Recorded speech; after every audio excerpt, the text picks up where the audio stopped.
Hi, I'm Kenny Colbert at the Employers Association. Thanks for joining me for coffee today.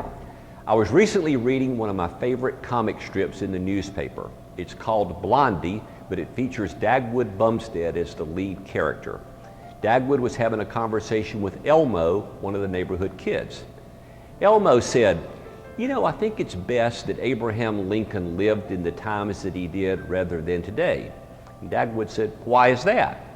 Elmo responded by saying, well, he would have to send out the Gettysburg Address by mass email, and it wouldn't be as effective if he had sent it out that way. Dagwood said, I've never really thought about that.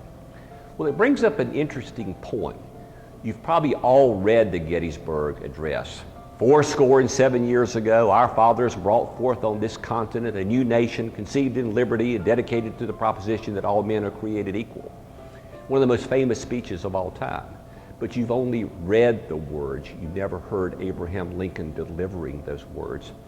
Think about some of the most popular speeches of all time. Martin Luther King, I Have a Dream. John Kennedy talking about, ask not what your country can do for you, but what you can do for your country. Or Ronald Reagan saying, tear down that wall. You've probably all read those words, but it takes a whole new meaning when you hear those words.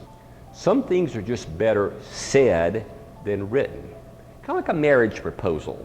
I think a marriage proposal would lose its luster to some degree if it was sent by email or by text message. It brings up two interesting stories that I want to tell you. I was recently at lunch. There were two teenagers sitting very closely at a table next to me. One of the teenagers was texting a friend somewhere else. Every 15 seconds, she'd pick up the phone, text. They would go back and forth. This went on for 2 minutes.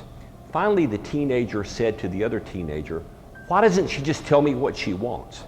I wanted to lean over there and say, if you would pick up your phone and call her, you could probably ask her what she wants, or she could tell you what she wants. But of course, I didn't do that.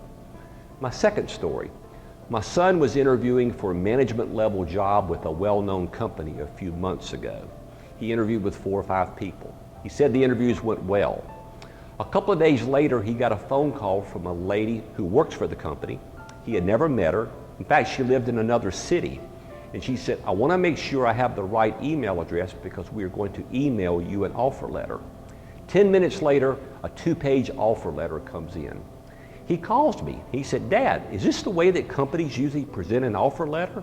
And I said, I hope not. I said, the traditional way is they call you, they show the love, they say we want you to come to work for our company, and then they follow up with a written offer letter. He said, well, I don't get warm and fuzzies about this company by the way they sent this offer letter here. So folks, my message to you is this. There are some things that need to be said rather than written. So why don't you just turn off the emails, turn off the text, pick up the phone, call somebody. It's always quick, it's direct, you can ask what you want, you can get the information. There are no hidden agendas, there are no misconceptions. You'll solve a lot of problems. Talk to people on the phone. It's a dying art.